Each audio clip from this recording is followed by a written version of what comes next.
ಪುತ್ತೂರಿನ ಬಿಜೆಪಿ ಮುಖಂಡ, ದೇವಸ್ಥಾನ ವಾಸ್ತುತಜ್ಞ ಹಾಗೂ ನಗರಸಭಾ ಸದಸ್ಯ ಜಗನ್ನಿವಾಸರಾವ್ ಅವರ ಪುತ್ರ ಕೃಷ್ಣ ಜೆ ರಾವ್ ಅವರ ಕೃತ್ಯವು ಸಮಾಜದಲ್ಲಿ ತೀವ್ರ ಚರ್ಚೆಗೆ ಕಾರಣವಾಗಿದೆ.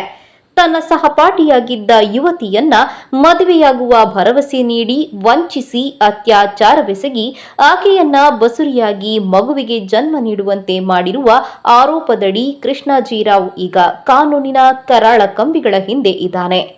ಈ ಘಟನೆಯು ಕೇವಲ ಒಂದು ಕಾನೂನು ಪ್ರಕರಣವಾಗಿ ಮಾತ್ರ ಉಳಿಯದೆ ಸಂಸ್ಕೃತಿ, ಸಂಸ್ಕಾರ, ಶಿಕ್ಷಣ ಮತ್ತು ಸಾಮಾಜಿಕ ನ್ಯಾಯದ ಕೊರತೆಯನ್ನು ಪ್ರಶ್ನಿಸುವಂತಹ ಗಂಭೀರ ವಿಷಯವಾಗಿ ಎದ್ದು ಕಾಣುತ್ತಿದೆ.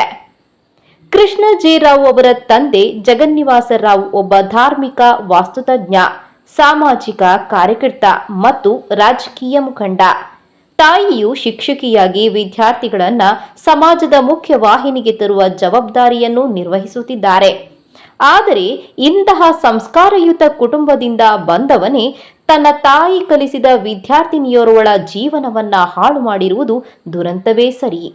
ಇದು ಕೇವಲ ವೈಯಕ್ತಿಕ ವಿಫಲತೆಯಲ್ಲ, ಬದಲಿಗೆ ಸಮಾಜದಲ್ಲಿ ನಾವು ಜಪಿಸುವ ಸಂಸ್ಕೃತಿ ಮತ್ತು ಸಂಸ್ಕಾರದ ಮೇಲೆ ಪ್ರಶ್ನೆಯನ್ನ ಎತ್ತುತ್ತದೆ. ನಾವು ರಾಮ ಸೀತೆಯನ್ನು ಆದರ್ಶವಾಗಿ ಪೂಜಿಸುವವರು, ಜೈ ಶ್ರೀರಾಮ್ ಎಂದು ಘೋಷಣೆ ಕೂಗುವವರು. ಆದರೆ ಆ ಆದರ್ಶಗಳನ್ನ ಜೀವನದಲ್ಲಿ ಅಳವಡಿಸಿಕೊಳ್ಳದಿದ್ದರೆ ಈ ಘೋಷಣೆಗಳಿಗೆ ಯಾವ ಅರ್ಥವೂ ಇಲ್ಲ. ಈ ಘಟನೆಯು ಹಿಂದೂ ಧರ್ಮದ ಆದರ್ಶಗಳಿಗೆ ಅಪಚಾರವಾಗಿದೆ. ಒಬ್ಬ ಯುವತಿಯ ಜೀವನವನ್ನ, ಆಕೆಯ ಗೌರವವನ್ನು ಕಸಿದುಕೊಂಡು ಒಂದು ಮಗುವಿನ ಭವಿಷ್ಯವನ್ನ ಅನಿಶ್ಚಿತತೆಯ ಕಡೆಗೆ ತಳ್ಳಿರುವ ಈ ಕೃತ್ಯವು ನಮ್ಮ ಸಂಸ್ಕೃತಿಯ ದುರ್ಬಲತೆಯನ್ನ ಬಯಲಿಗೆಳೆಯುತ್ತದೆ. ಈ ಸಂಬಂಧದಿಂದ ಜನಿಸಿದ ಮಗು ಈಗ ತಂದೆಯಿಲ್ಲದೆ ಅನಾಥವಾಗಿದೆ. ಜನನ ಪ್ರಮಾಣ ಪತ್ರದಲ್ಲಿ ತಂದೆಯ ಹೆಸರನ್ನು ನಮೂದಿಸದಿರುವುದು, ಆಸ್ಪತ್ರೆಯ ಮಾಲೀಕರಿಂದ ತಂದೆಯ ಹೆಸರು ಹಾಕಲು ನಿರಾಕರಣೆ, ಇವೆಲ್ಲವೂ ಕಾನೂನಿನ ದೃಷ್ಟಿಯಿಂದ ಗಂಭೀರ ಸಮಸ್ಯೆಯನ್ನ ಎತ್ತಿ ತೋರಿಸುತ್ತವೆ. ಭಾರತದ ಕಾನೂನಿನ ಪ್ರಕಾರ ಜನನ ಪ್ರಮಾಣ ಪತ್ರದಲ್ಲಿ ತಂದೆ ತಾಯಿಯ ಹೆಸರು ನಮೂದಿಸುವುದು ಕಡ್ಡಾಯವಾಗಿದೆ. ಇದು ಆಗದಿದ್ದರೆ ಮಗುವಿನ ಜನನ ಪತ್ರವು ಅಪೂರ್ಣವಾಗುತ್ತದೆ.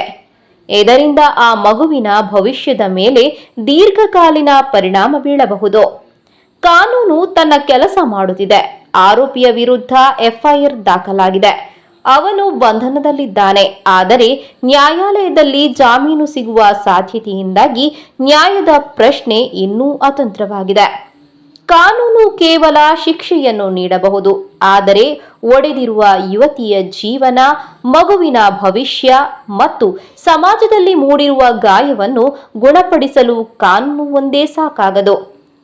ಬಿಜೆಪಿ ಕಾರ್ಯಕರ್ತರು ಬೇಟಿ ಬಚಾವೋ ಬೇಟಿ ಪಡಾವೋ ಎಂದು ಘೋಷಣೆ ಕೂಗುತ್ತಾರೆ. ಆದರೆ ಈ ಘೋಷಣೆ ಕೇವಲ ಬಾಯಿ ಮಾತಿಗೆ ಸೀಮಿತವಾಗದೆ ಕಾರ್ಯರೂಪಕ್ಕೆ ಬರಬೇಕು.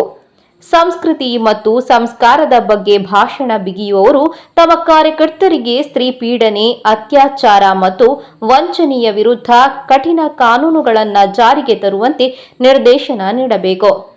ಜಗನ್ನಿವಾಸರಾವ್ ಮತ್ತು ಅವರ ಪತ್ನಿಯಂತಹ ಸಾಮಾಜಿಕ ಮತ್ತು ಧಾರ್ಮಿಕ ಮುಖಂಡರು ತಮ್ಮ ಮಗನ ಕೃತ್ಯವನ್ನು ಖಂಡಿಸಿ ಯುವತಿಯ ಜೀವನವನ್ನು ರಕ್ಷಿಸಲು, ಮಗುವಿನ ಭವಿಷ್ಯವನ್ನ ಭದ್ರಪಡಿಸಲು ಕ್ರಮ ಕೈಗೊಳ್ಳಬೇಕು.